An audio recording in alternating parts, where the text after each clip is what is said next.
बिस्मिल्लाहिर्रहमानिर्रहीम। अस्सलाम वालेकुम क्लास। जैसा कि आपको पता है कि हम डेली बेसिस पर फर्स्ट ईयर बायो के मुख्तलिफ़ किस्म के चैप्टर्स के इंपॉर्टेंट क्वेश्चंस को डिस्कस कर रहे हैं। आज का जो हमारा फर्स्ट ईयर बायो का इंपॉर्टेंट चैप्टर है वो चैप्टर नंबर 11 है, यानी बायो एनर्जेटिक्स।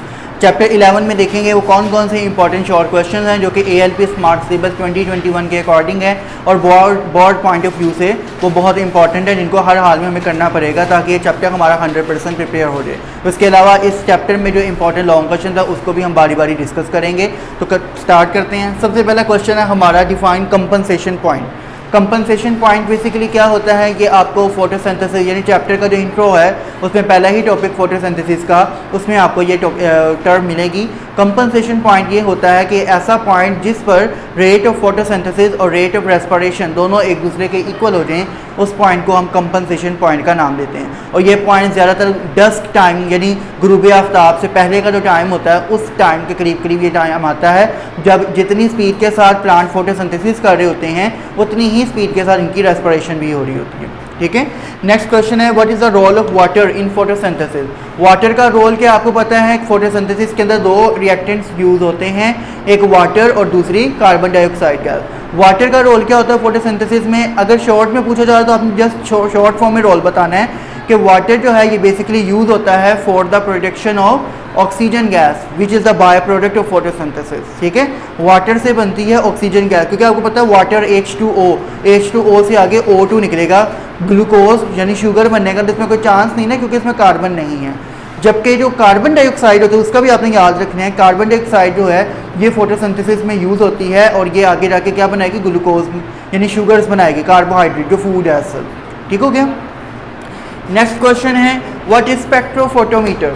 स्पेक्ट्रोफोटोमीटर क्या होता है? ये एक ऐसा स्पेशल किस्म का इंस्ट्रूमेंट है जो कि हम इस्तेमाल करते हैं किसी भी चीज़ की वेवलेंथ को और उसकी एब्जॉर्बेंस वगैरह को मेजर करने के लिए in the UV visible light region. ठीक है, अल्ट्रावायलेट और विजिबल लाइट का जो रीजन होता है, इस पूरे रीजन में जो भी वेवलेंथ आती है उस वेवलेंथ को डिटरमिन करने के लिए हम जो इंस्ट्रूमेंट यूज़ करते हैं वो स्पेक्ट्रोफोटोमीटर कहलाता है।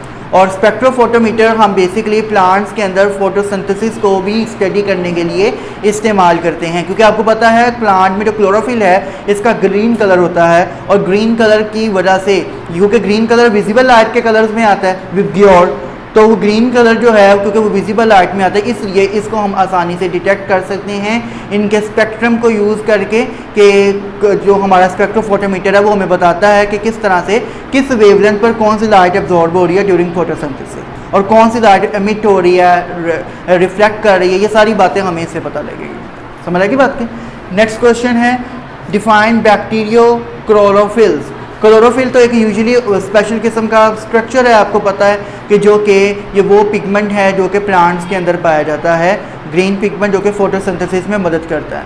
बैक्टीरिया की बॉडी के अंदर क्योंकि प्रॉपर ऑर्गेनेल्स नहीं होते, जैसे प्लांट में क्लोरोप्लास्ट होता है उनमें क्लोरोफिल पाया जाता है, बैक्टीरिया में तो ऐसा नहीं होता। इसलिए बैक्टीरिया में जो फोटोसिंथेटिक पिगमेंट है जो इनकी फोटोसिंथेसिस में मदद करेगा उसे हम बैक्टीरियो क्लोरोफिल का नाम देते हैं। ठीक है। नेक्स्ट क्वेश्चन है हमारा, पोरफायरिन रिंग एंड फाइटोल। अगर हम एक क्लोरोफिल का मॉलिक्यूलर स्ट्रक्चर देखें तो उसके स्ट्रक्चर को अगर देखा जाए तो उसके दो पार्ट्स होते हैं, एक इसका हेड होता है और आगे उसकी एक टेल निकल रही होती है।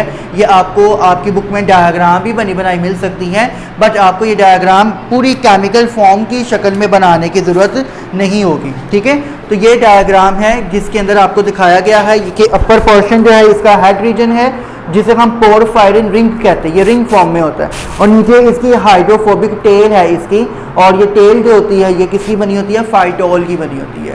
पोरफायरिन रिंग जो है ये बेसिकली वो रिंग होती है जिसमें 4 पायरीडीन के मॉलिक्यूल होते हैं और उनके दरमियान एक मैग्नीशियम आयन लगा होता है, और इस मैग्नीशियम आयन की वजह से ये चारों रिंग्स, चारों पायरोल्स जो हैं ये आपस में मिलकर तो पूरा एक पोरफायरिन रिंग बना देती हैं। ठीक है, और इसके नीचे की तरफ जो टेल आ रही होती है वो टेल बनी होती है फाइटोल की। फाइटोल एक अल्कोहलिक कंपाउंड है जिसका पूरा फॉर्मूला क्या है आपकी बुक में मेंशन है। फाइटोल का फॉर्मूला होता है C20H39, ये इसका मॉलिक्यूलर फॉर्म, यानी इतनी लंबी कार्बन की चेन नीचे लगी होगी 20 कार्बन वाली, जो कि हाइड्रोफोबिक टेल का काम करेगी।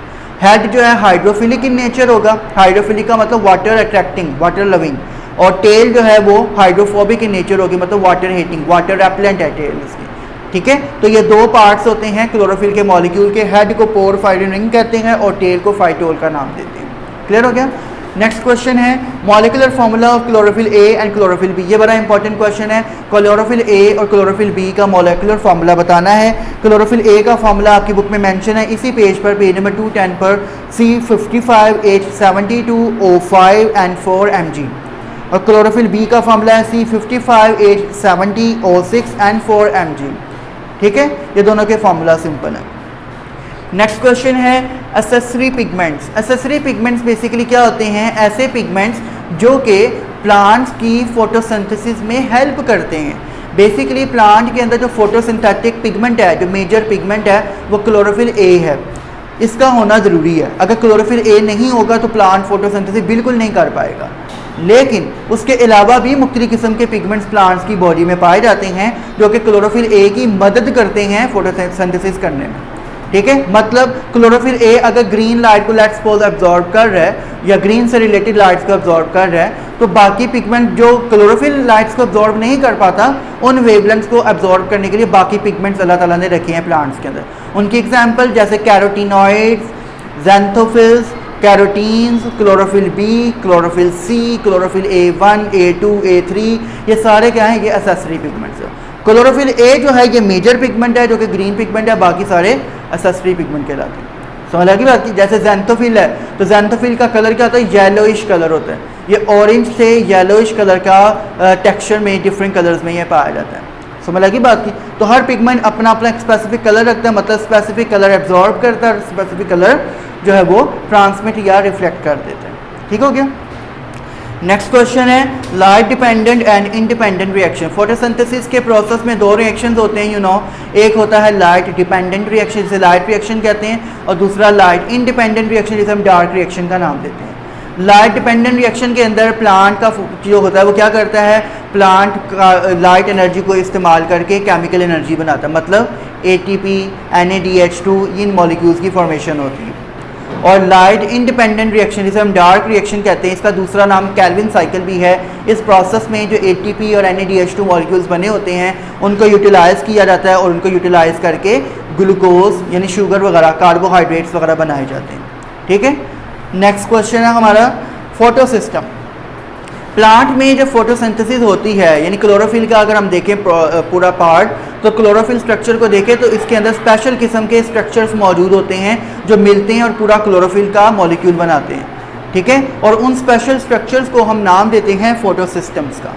फोटोसिस्टम बेसिकली ये वो स्ट्रक्चर है जो सनलाइट की स्पेशल फोटोन को एब्जॉर्ब करेगा और एब्जॉर्ब करके जो है फोटोसिंथेसिस को प्रोसीड करवाएगा। ये सारा काम किसके ऊपर होता है?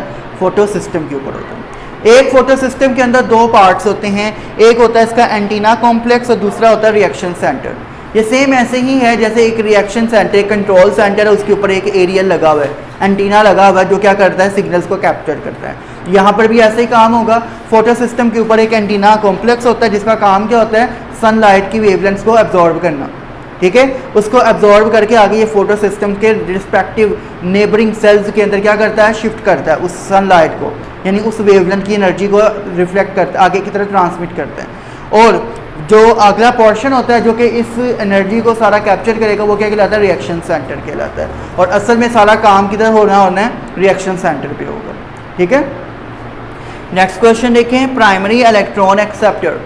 ये भी रिएक्शन सेंटर के अंदर वो पोर्शन जो कि सबसे पहले इलेक्ट्रॉन को एक्सेप्ट करेगा वो प्राइमरी इलेक्ट्रॉन एक्सेप्टर कहलाता है। इलेक्ट्रॉन को एक्सेप्ट करने से मुराद यहाँ पर क्या है? जब सनलाइट एब्जॉर्ब होती है तो जो वाटर होता है प्लांट के अंदर वो उस लाइट को एब्जॉर्ब करके वो आयोनाइज हो जाता है, जिससे ऑक्सीजन बनती है, हाइड्रोजन आयंस बनते हैं, प्लस इलेक्ट्रॉन्स निकलते हैं। वो इलेक्ट्रॉन्स असल में शिफ्ट होते रहते हैं cell to cell photosystem के अंदर, जो कि पूरी फोटोसिंथेसिस को प्रोसीड करवाएंगे। तो मतलब वो ATP और NADH2 बनाने में हेल्प करेंगे। ठीक है, तो वो इलेक्ट्रॉन्स की जो शिफ्टिंग है सबसे पहले कौन इलेक्ट्रॉन कैप्चर करेगा? वो प्राइमरी इलेक्ट्रॉन कॉम्प्लेक्स एक्सेप्टर कहलाता है। ठीक है। नेक्स्ट क्वेश्चन देखें, फोटोसिस्टम 2 एंड फोटोसिस्टम 1। इसी टॉपिक में आपको ये भी मिलेगा फोटो सिस्टम 2 और फोटो सिस्टम 1, दो तरह के फोटो सिस्टम प्लांट बॉडी में डिस्कवर हुए, एक को 2 कह दिया, एक को 1 कह दिया। 2 1 इसलिए कहा क्योंकि सबसे पहले फोटो सिस्टम 1 डिस्कवर हुआ था तो उसे फोटो सिस्टम 1 कह दिया, और बाद में 2 हुआ था तो इसलिए इसको 2 का नाम दे दिया। असल में इन दोनों की जो नाम है उनकी वेवलेंथ के अकॉर्डिंग है। जो फोटो सिस्टम 1 होता है ये 700 नैनोमीटर की लाइट्स को एब्जॉर्ब कर सकता है। सनलाइट में जो 700 नैनोमीटर की लाइट्स हैं वो कौन एब्जॉर्ब करता है? Photo system 1। और फोटो सिस्टम 2 जो होता है ये 680 नैनोमीटर की लाइट्स को अब्जॉर्ब करेगा और उसको अब्जॉर्ब करके आगे शिफ्ट करवाएगा। समझ आएगी बात? नेक्स्ट देखें cyclic and non cyclic phosphorylation. सबसे पहली बात, फॉस्फोरिलेशन का मतलब क्या होता है? Phosphorylation is can be defined as formation of ATP during photosynthesis. Photosynthesis के दौरान जो एटीपी बनते हैं इस प्रोसेस को क्या कहते हैं? फॉस्फोरिलेशन कहते हैं। क्योंकि आपको पता है एटीपी बनते कैसे, जैसे एडीपी है तो उसके अंदर एक फॉस्फेट ग्रुप ऐड होगा तो एटीपी बन जाएगा, एएमपी में एक ऐड होगा एडीपी, एडीपी से एटीपी, इस तरह से होता है ना। इसी तरह से क्योंकि फॉस्फेट ग्रुप की एडिशन है, दिस इज कॉल्ड फॉस्फोरिलेशन, और इसी वजह से एटीपी फॉर्मेशन को हम क्या कहते हैं? फॉस्फोरिलेशन। अब ये दो तरह की होती है, एक साइक्लिक होती है, एक नॉन साइक्लिक होती है। साइक्लिक फॉर्म में क्या होता है, वो प्रोसेस जो है दोबारा से रिपीट होना शुरू हो जाता है, और साइक्लिक प्रोसेस में सिर्फ फोटो सिस्टम 1 इन्वॉल्व होता है, 2 इन्वॉल्व नहीं होता। ठीक है, जबकि जो हमारी फोटो सिस्टम क्या कहते हैं नॉन साइक्लिक फॉस्फोरिलेशन है, ये एक जी स्कीम में काम करती है और इस प्रोसेस के अंदर दोनों फोटो सिस्टम इन्वॉल्व होते हैं, 1 भी और 2 भी दोनों काम कर रहे होते हैं। ज़्यादातर प्लांट कौन सी करते हैं? नॉन साइक्लिक फॉस्फोरिलेशन करते हैं, और कभी कभार अगर एटीपी ज़्यादा ना बने हो तो प्लांट थोड़े वक्त के लिए टेम्प्रेरी तौर पर साइक्लिक फॉस्फोरिलेशन करने लगे। तो ये चंद एक डिफरेंसेस हैं दोनों के अंदर। ठीक है, नेक्स्ट क्वेश्चन है P Q and P C में डिफरेंस। पी क्यू का मतलब है प्लास्टोक्विनिन और पी सी का मतलब है प्लास्टोसियानिन। ठीक है, ये दोनों स्पेशल किस्म के पिगमेंट्स हैं और ये दोनों असल में इलेक्ट्रॉन एक्सेप्टर्स हैं। ठीक है, ये वो पिगमेंट्स हैं जो कि इलेक्ट्रॉन को कैप्चर करते हैं। ये दोनों pigments basically electron transport chain में इस्तेमाल होते हैं ड्यूरिंग फॉस्फोरिलेशन। फॉस्फोरिलेशन के अंदर चाहे साइक्लिक हो रही है नॉन साइक्लिक हो रही है, उसके अंदर पी क्यू जो होगा प्राइमरी इलेक्ट्रॉन एक्सेप्टर से, जो ऊपर हमने पढ़ा था, प्राइमरी इलेक्ट्रॉन एक्सेप्टर से क्या करता है? इलेक्ट्रॉन कैप्चर करके आगे शिफ्ट करता है साइटोक्रोम कॉम्प्लेक्स को, जो कि एक बड़ा पिगमेंट है। उधर से फिर वो इलेक्ट्रॉन कैप्चर होके आगे जाते हैं कहाँ पर? पीसी की तरफ। पीसी से फिर आगे फोटो सिस्टम 1 की तरफ जाते हैं। समझ आ गई? अच्छा जी, नेक्स्ट देखिए साइटोक्रोम। साइटोक्रोम भी एक पिगमेंट है। असल में साइटोक्रोम की बहुत सारी टाइप्स होती हैं, साइटोक्रोम A1, A2, A3, इन सबको कलेक्टिवली हम कह लेते हैं साइटोक्रोम कॉम्प्लेक्स। असल में ये वो पिगमेंट है, ये वो इलेक्ट्रॉन एक्सेप्टर साइट है जो कि असल में एटीपी सिंथेसाइज करती है। जहाँ पर फॉस्फोरिलेशन होती है वो साइटोक्रोम कॉम्प्लेक्स से होता है। समझ लगी बात को? नेक्स्ट टर्म देखें जो कि बड़ा इंपॉर्टेंट शॉर्ट क्वेश्चन है, इस पर चाहे आप स्टार लगा लें, केमियोस्मोसिस। ये क्वेश्चन ऐसा क्वेश्चन है कि इस टॉपिक से रिलेटेड कुछ ना कुछ आपको ज़रूर आएगा। केमियोस्मोसिस में शॉर्ट आ जाए या कोई एमसीक्यू आ जाए, कभी कभार लॉन्ग भी दे देते हैं, लेकिन लॉन्ग के चांसेस कम है इसमें, शॉर्ट में ये ज़्यादा इंपॉर्टेंट है। केमियोस्मोसिस क्या होती है? केमियोस्मोसिस का मतलब होता है बेसिकली एटीपी सिंथेसिस। ठीक है, एटीपी की जो फॉर्मेशन होती है इसे हम क्या कहते हैं? केमियोस्मोसिस का नाम देते हैं। अब ये एटीपी सिंथेसिस कहाँ होती है? ये होती है across the plasma membrane of the chloroplast, क्योंकि फोटोसिंथेसिस तो क्लोरोप्लास्ट में हो रही है ना, क्लोरोफिल के अंदर। तो क्लोरोप्लास्ट की जो प्लाज्मा मेम्ब्रेन है उस मेम्ब्रेन के अकॉर्डिंग, उस मेम्ब्रेन के अक्रॉस जो एटीपी फॉर्मेशन होती है उसे हम केमियोस्मोसिस का नाम देते हैं। समझ लगी बात की? और ये स्पेशल किस्म के एक एंजाइम के ज़रिए होती है जिसे हम कहते हैं एटीपी सिंथेटेज एंजाइम। ठीक है, इस एंजाइम को क्या कहते हैं? एटीपी सिंथेटेज, जिसकी मदद से, या एटीपी सिंथेज भी कहते हैं इसे, इस एंजाइम की मदद से एटीपी के मॉलिक्यूल्स बनते हैं across the membrane of the membrane of the chloroplast. ठीक है, और ये बात याद रखनी है आपने कि केमियोस्मोसिस प्रोसेस कहाँ होता है? प्लांट्स में, यानी फोटोसिंथेसिस के दौरान होता है, रेस्पिरेशन में नहीं। नेक्स्ट देखें, ये यहाँ पर हमारा फोटोसिंथेसिस से रिलेटेड जो इंपॉर्टेंट शॉर्ट थे वो ख़त्म हो गए। अब आगे हमारा पोर्शन स्टार्ट हो रहा है रेस्पिरेशन का, जिसमें सबसे पहला क्वेश्चन है हमारा RUBP। RUBP का पूरा नाम होता है राइबुलोज बिसफॉस्फेट। ठीक है, ये एक ऐसी स्पेशल प्रोटीन है जो कि रेस्पिरेशन के अंदर एक बहुत इम्पॉर्टेंट रोल अदा करती है। ना सिर्फ रेस्पिरेशन में बल्कि ये प्रोटीन कैल्विन साइकिल में भी बहुत बड़ा रोल अदा करती है। मतलब प्लांट में फोटोसिंथेसिस के दौरान जब डार्क रिएक्शन हो रहा होता है तो उस दौरान भी इस RUBP का मेन काम है जो कि साइकिल को प्रोसीड करवाती है। स्टार्टिंग पॉइंट हमारा क्या होता है, ये RUBP होती है जिसके ऊपर कार्बन डाइऑक्साइड अटैक करती है, रुबिस्को बनता है, रुबिस्को से फिर आगे साइकिल चलता है। तो मैंने की बात की। और ये भी माना जाता है कि पूरी दुनिया में सबसे ज़्यादा जो प्रोटीन पाई जाती है वो रुबिस्को है। ठीक है, और प्लांट्स में भी सबसे ज़्यादा प्रोटीन जो पाई जाती है वो यही है, रुबिस्को एंजाइम है ना, रुबिस्को एंजाइम। ठीक हो गया। नेक्स्ट क्वेश्चन देखें, ग्लाइकोलाइसिस। रेस्पिरेशन स्टार्ट हो गई यहाँ से। ग्लाइकोलाइसिस क्या होती है? Break down of glucose molecules. ठीक है, दिस इज कॉल्ड ग्लाइकोलाइसिस। अब याद रखना आपने, ग्लाइकोलाइसिस चाहे एरोबिक रेस्पिरेशन हो चाहे एनारोबिक हो, दोनों में ग्लाइकोलाइसिस होती है। ठीक है, और ग्लाइकोलाइसिस का प्रोसेस कहाँ होता है? साइटोप्लाज्म के अंदर होता है। समझ लगी बात की? ये माइटोकॉन्ड्रिया में नहीं होती, साइटोप्लाज्म में ही हो जाती है।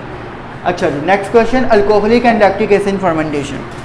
अल्कोहलिक और लैक्टिक एसिड फर्मेंटेशन ये दोनों एन एरोबिक रेस्पिरेशन की टाइप्स हैं जो कि ऑक्सीजन की एब्सेंस में रेस्पिरेशन होती है। अल्कोहलिक फर्मेंटेशन ये वो एन एरोबिक रेस्पिरेशन है जिसमें पायरुविक एसिड कन्वर्ट हो जाता है अल्कोहल के अंदर, एथेनॉल में। और लैक्टिक एसिड फर्मेंटेशन ये वो है कि जिसके अंदर पायरुविक एसिड कन्वर्ट हो जाता है लैक्टिक एसिड के अंदर। यूजुअली जब एरोबिक रेस्पिरेशन होती है तो पायरुविक एसिड कन्वर्ट होता है किसके अंदर? पायरुविक एसिड कन्वर्ट होगा वाटर और कार्बन डाइऑक्साइड गैस के अंदर, जो प्रॉपर रेस्पिरेशन, सेलुलर रेस्पिरेशन जो होती है। समझ आएगी? हमारी बॉडी के अंदर इन दोनों में से कौन सी फर्मेंटेशन होती है? लैक्टिक एसिड के अल्कोहलिक? लैक्टिक एसिड, शाबाश। लैक्टिक एसिड फर्मेंटेशन हमारी बॉडी में बाज़ औक़ात होती है, ख़ास तौर पर तब होती है जब हमारी बॉडी में ऑक्सीजन की डेफिशिएंसी हो जाए। ठीक है, जैसे मिसाल के तौर पर कोई हार्ड वर्कआउट किया, एक्सरसाइज की है या कोई वॉकिंग की है बड़ी तेज़ी के साथ, तो क्या होता है आपने देखा होगा, देर बाद करें एक्सरसाइज या वॉकिंग वगैरह करें तो खलियाँ पड़ जाती हैं, फटीग हो जाती है। वो क्यों? उस दौरान मसल्स के अंदर लैक्टिक एसिड फर्मेंटेशन शुरू हो जाती है बजाय एरोबिक रेस्पिरेशन के। ऑक्सीजन की कमी होने की वजह से मसल्स एन एरोबिक करना शुरू कर देते हैं और कार्बन डाइऑक्साइड बनाने की बजाय लैक्टिक एसिड बनना शुरू हो जाता है, जो कि मसल्स में इकट्ठा होता रहेगा और मसल्स जो है वो इन्फ्लेमेट कर देंगे, हम कहेंगे फटीग होगी, यानी इनमें खलियाँ पड़ गई। ठीक है, फिर वो आहिस्ता आहिस्ता फिर ठीक होता जाता है, टाइम लगता है और आहिस्ता आहिस्ता वो लैक्टिक एसिड टूटता जाता है, CO2 में कन्वर्ट होता है और वो प्रोसेस ठीक हो जाता है। ठीक हो गया। नेक्स्ट क्वेश्चन देखें, नेक्स्ट है preparative and oxidative phase. Glycolysis process के अंदर दो फेजेज होती हैं। पहली फेज़ है प्रिपरेटिव फेज, जिसमें ग्लाइकोलिसिस प्रोसेस में सेल्स को प्रिपेयर किया जाता है, यानी इस प्रोसेस के दौरान ATP बनते हैं।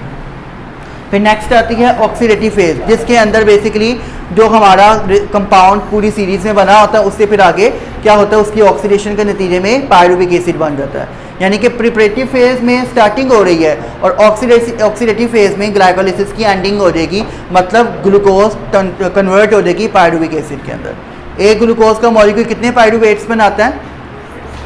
टू पायरुवेट्स बनाता है। ग्लूकोज में 6 कार्बन है ना, तो एक पायरुवेट में 3 कार्बन है, तो एक ग्लूकोज से 2 पायरुवेट्स बनेंगे। ठीक है, नेक्स्ट क्वेश्चन देखें, एसिटाइल कोएंजाइम ए, ये आपको क्रेब्स साइकिल में से मिलेगा, इसके क्रेब्स साइकिल के ऊपर वाले पॉइंट में, पायरुविक एसिड ऑक्सीडेशन वाले में। तो एसिटाइल कोएंजाइम ए ये वो स्पेशल किस्म का एंजाइम है जो कि पायरुविक एसिड को इजाज़त देता है माइटोकॉन्ड्रिया की मेम्ब्रेन क्रॉस करने में।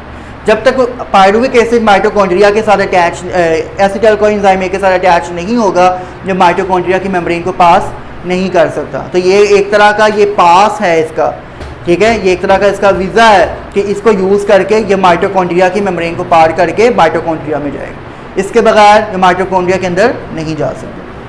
नेक्स्ट है pyruvic acid oxidation. Pyruvic acid oxidation ये वही जो भी मैंने आपको बताया, ग्लाइकोलिसिस से जो पायरुविक एसिड बना वो एसिटाइल कोएंजाइम ए के साथ मिलेगा और मिलकर क्या बना देता है, एक कॉम्प्लेक्स बनाएगा, यानी कि उसकी ऑक्सीडेशन हो जाएगी पायरुविक एसिड की और वो एसिटाइल कोएंजाइम ए की शक्ल में वो फिर क्रेब्स साइकिल के अंदर मूव करेगा, मतलब माइटोकॉन्ड्रिया में जाएगा।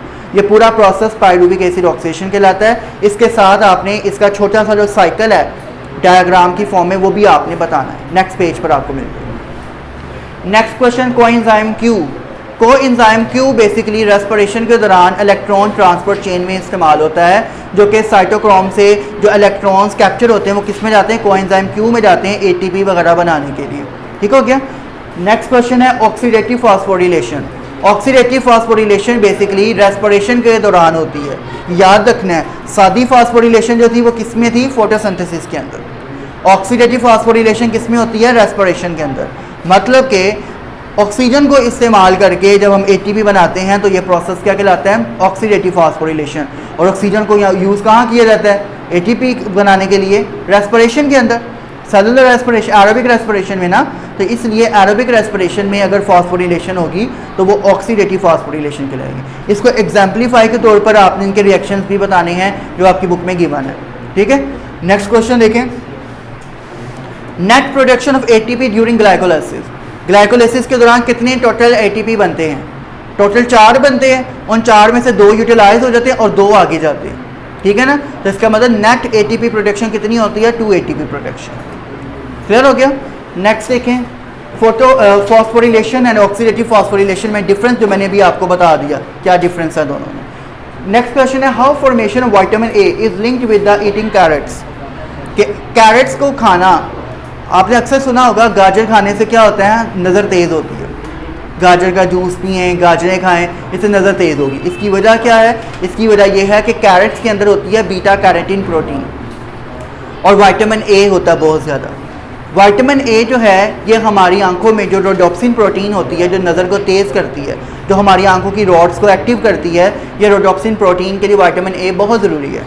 तो जब हम कैरेट्स खाएंगे तो विटामिन ए बॉडी में ज़्यादा होगा, तो उसके नतीजे में आंखों में रोडोप्सिन प्रोटीन ज़्यादा बनेगी। जब रोडोप्सिन प्रोटीन ज़्यादा बनेगी तो फिर नज़र क्या होगी, तेज़ होगी, रॉड्स तेज़ हो जाएंगे और ब्राइटनेस हमारी आंखों की तेज़ हो जाएगी। समझ लगी। तो ये लिंक है कैरेट्स का और विटामिन ए के दरमियान। नेक्स्ट क्वेश्चन है, location of etc and chemiosmosis कहाँ कहाँ होती है। इलेक्ट्रॉन ट्रांसपोर्ट चेन आपको पता है कहाँ है, ये रेस्पिरेशन के अंदर। रेस्पिरेशन में इलेक्ट्रॉन ट्रांसपोर्ट चेन वाला प्रोसेस कहाँ होता है, और across the membrane of the mitochondria. Mitochondria की मेम्ब्रेन पर होती है ना इलेक्ट्रॉन ट्रांसपोर्ट चेन। जबकि केमियोस्मोसिस कहाँ होती है, तो फोटोसिंथेसिस में था, यानी ये across the membrane of the chloroplast. ये क्लोरोप्लास्ट पे, ये माइटोकॉन्ड्रिया पे। ठीक है। नेक्स्ट क्वेश्चन है, what is C3 pathway. C3 pathway का मतलब क्या है, C3 पाथवे कहते हैं हम बेसिकली कैल्विन साइकिल को। ठीक है। जो कैल्विन साइकिल होता है हमारा वो C3 पाथवे कहलाता है, क्योंकि इसके अंदर 3 स्टेप्स आते हैं और उन 3 स्टेप्स की वजह से इस पूरे प्रोसेस को हम C3 पाथवे का नाम देते हैं। समझ लगी बात की। तो ये था भी क्लास आज का। हमने देखा कि इसमें इंपॉर्टेंट शॉर्ट क्वेश्चन कौन कौन से थे। अब इसके लॉन्ग क्वेश्चंस को आप सुन लें गौर से, मैं बोलता जाता हूँ, आप लोग पॉइंट आउट करते रहें, नोट डाउन करते रहें साथ साथ, ताकि आपको आसानी हो जाए। इसमें सबसे पहला जो लॉन्ग क्वेश्चन आएगा चैप्टर के, अगर हम स्टार्ट से देखें तो एक सबसे इंपॉर्टेंट लॉन्ग कैल्विन साइकिल। उससे भी पहले आप, अगर मैं आपको बिल्कुल स्टार्टिंग से बताऊं तो स्टार्टिंग से सबसे पहले आपने करना है, first question is non cyclic phosphorylation. Non cyclic phosphorylation जिसे हम जी स्कीम मेथड भी कहते हैं, और इसकी प्रॉपर साथ आपने डायग्राम भी बनाएंगे। सेकंड क्वेश्चन कैल्विन साइकिल, और इसकी भी साथ डायग्राम आएगी जो फ्लो शीट डायग्राम है। Third question is glycolysis. Question number 4 होगा क्रेब्स साइकिल, और question number 5 oxidative phosphorylation. 5 long question इसमें मैंने आपको बताए। मैं एक बार फिर रिपीट कर देता हूँ, आप नोट डाउन कर लें। पहला क्वेश्चन मैंने आपको बताया non cyclic phosphorylation. Question number 2 बताया आपको, पहला था non cyclic phosphorylation. Question number 2 बताया कैल्विन साइकिल। क्वेश्चन नंबर 3 बताया glycolysis. Question number 4 Krebs cycle, और क्वेश्चन नंबर 5 ऑक्सीडेटिव फॉस्फोरिलेशन। इन 5 क्वेश्चंस की जो जो रिस्पेक्टिव फ्लो शीट डायग्राम्स हैं वो आपने ज़रूर बनानी है। अगर आप डायग्राम्स कर लेंगे तो आपका मेजर पोर्शन वही है, मेन डायग्राम्स हैं इसके। समझ लगी बात की। ये था भाई आज का हमारा लेक्चर, जिसमें हमने चैप्टर नंबर 11 को डिटेल में डिस्कस किया, फर्स्ट ईयर बायो का। किसी भी पॉइंट पर इशू हो आप मुझसे डिस्कस कर सकते हैं। कल इंशाल्लाह नए चैप्टर के साथ डिस्कस करेंगे। तब तक के लिए अल्लाह हाफिज़।